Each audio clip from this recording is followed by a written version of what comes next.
Assalamualaikum warahmatullahi wabarakatuh. Salam sejahtera untuk kita semuanya. Pak Ketua dan teman-teman anggota yang terhormat, Pak Dirut PHE dan para direktur, Dirut Region 1, 2, 3, 4, 5, dan jajaran yang saya hormati, para GM yang saya hormati, yang jauh-jauh datang, Pak Dirut dan jajarannya yang saya hormati, sewaktu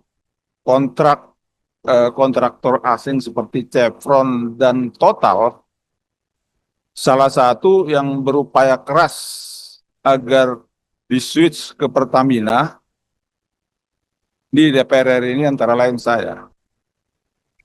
Tentunya dengan rasa nasionalisme yang tinggi dan percaya dengan kapasitas teman-teman di Pertamina. Pada tahun 2018, sewaktu peralihan Blok Rokan dari Caltex ke Pertamina, produksi minyak sekitar 220.000 barel oil per day. Tahun 2025 menurun menjadi 158.000 barel per day. Juga Blok Mahakam tahun 2018 di-switch ke Pertamina, produksinya 52.000 barel per day. Tahun 2025 sekitar 25.000 barel per day itu gas, artinya ekuivalen. Jadi selalu ada penurunan. Di data yang disampaikan oleh Pak Dirut, tahun 2025 lifting minyak 396.000 barel per day. Saat itu kita punya lifting 605.000 barel per day. Itu pun upaya dari Menteri SDM Pak Bahlil sehingga tambah 5.000 dari 6.000. 2026 ini saya lihat di sini datanya target 2026 404.000 barel per day. Jadi hanya ada penambahan dari 2025 8 barel per day. Pak Dirut, too small. Tentunya untuk peningkatan lifting paling tidak tadi menyeimbangkan natural decline, ada optimalisasi lapangan tua. Ada teknologi Enhanced Oil Recovery atau EOR. Tapi yang paling penting adalah percepatan eksplorasi wilayah kerja. Jadi percepatan eksplorasi ini yang saya lihat terlemah di Pertamina. Sehingga kalau tadi Pak Dirut bicara soal natural decline, seharusnya harus diimbangkan dengan percepatan eksplorasi. Memang banyak birokrasi, itu sebabnya hampir kita robah Undang-Undang Migas sekarang. Memang Undang-Undang Migas 2001 ini saya ikut juga memproses. Waktu itu tim senior-senior Pertamina mengelobi saya dalam arti yang positif agar mempertahankan sistem BKKA. Tetapi saya kalah di sini, di ruangan ini nih. Saya masih Komisi 8 waktu itu namanya, Komisi Energi. Tahun 2001 jadi undang-undang. 2001. Jadi proses itu 2000 akhir sampai 2001 jadi undang-undang. 2001 saat itu lifting minyak kita 1.300.000 barel per day. 1.300.000 barel per day. 2014 menurun menjadi 794.000 barel per day. Kemarin 2025 dengan perjuangannya Pak Bahlil Menteri SDM naik 5.000 barel menjadi 605.000 barel per day. Ini tantangan untuk Pertamina, termasuk yang di belakang juga para GM-GM, Pak. Itu yang mau saya sampaikan sebenarnya yang paling strategis. Sesudah saya sedikit tahu soal lapangan nih, eksplorasinya sangat lamban. Jangankan birokrasi yang lintas institusi, di Pertamina sendiri sangat lamban membuat keputusan. Sesudah saya cek data, saya juga baru mencek data langsung. Oh begini, lambat. Bukan lambat lagi, lamban Pak. Kalau saya jadi dirut PHI, saya main tegas Pak. Copot nggak apa-apa, tapi saya harus tegas. Perlu apa-apa saya bicarakan dengan Pak Dirut, Pak Simon.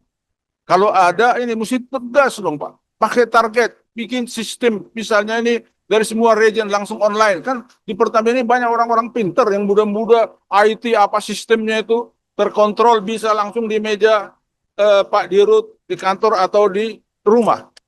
Bagaimana pergerakan kalau setiap ada perencanaan mau eksplorasi semua sampai ke akhirnya nanti eksploitasi sampai ke produksi semua terlihat di situ. Harus dikontrol juga Pak. Jangan business as usual. Jadi harus progresif. Maksud saya belum revolusioner. Progresif aja sudah cukup. Kalau progresif udah maju itu. Maju betul-betul maju bergerak. Kalau ini tadi lihatnya aja. Ini nanti tahun 2025 Pak Ketua, ke 2026 ada data di meja Pak Ketua hanya tambah 8. Saya kebetulan kalau kalkulasi dari dulu ya, kebetulan agak talenta juga dulu. Kalau lihat dulu di TV saya 2002 ke 2009 7 tahun terus main di situ. Ya kan? Cuman counterpart saya udah banyak yang berpulang. Wikanggi, Pak Dr. Sahrir, Firmansyah, banyak tuh. Ya, bukan. Di TV bukan beliau. Jadi yang ahli-ahli katanya. Jadi itu maksud saya Pak. Jadi dengan data ini, baik data dari Pak Dirut sendiri di sini, janganlah tambah hanya 8 barel. Karena sudah diberikan kepercayaan besar kepada Pertamina. Bayangkan di 2027 nanti lifting minyak diestimasi 602.000 barel ke 612. Masih range, belum diputuskan. Terlalu rendah. 602.000 ke 612.000. Ini andalan ke Pertamina untuk melakukan percepatan peningkatan lifting, percepatan peningkatan eksplorasi, agar di masa tugasnya Bapak Presiden Prabowo Subianto, yang insya Allah nanti pensiunnya tahun 2034, itu meningkat lifting minyaknya. Jadi bukan hanya harapan beliau, udah diberikan wewenang otoritas, kalau istilahnya Pak Dirut, mainkan. Gitu. Tegas Pak. Itu harapan saya, Pak Dirut. Kalau ada Dirut-Dirut region nggak benar, ganti aja. Usulkan ke Pak Simon. Kalau lamban kerjanya.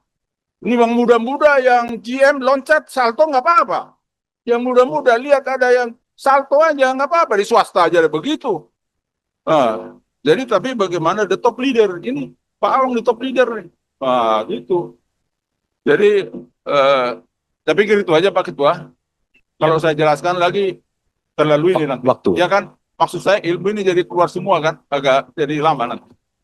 Terima kasih. Itu aja Pak Dirut. Harapan saya catatan udah jelas tadi bagaimana penurunannya dari 2001, 2014, bagaimana penurunannya saat di switch dari kontraktor asing ke Pertamina, bagaimana kenaikan dari 2025 ke 2026 hanya 8 barel per hari, itu supaya ditingkatkan seoptimal mungkin.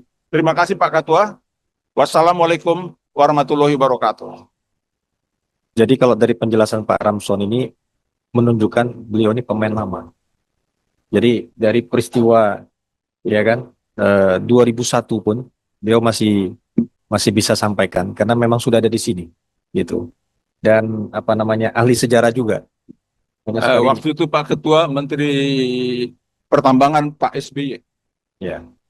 Pak Artono, Pak Sartono, beliau selalu salam saya beliau di depan. Karena periode pertama saya selalu di depan. Periode kedua baru sukanya di belakang. Ya, orang lama memang di belakang. Iya, makasih Pak Ketua.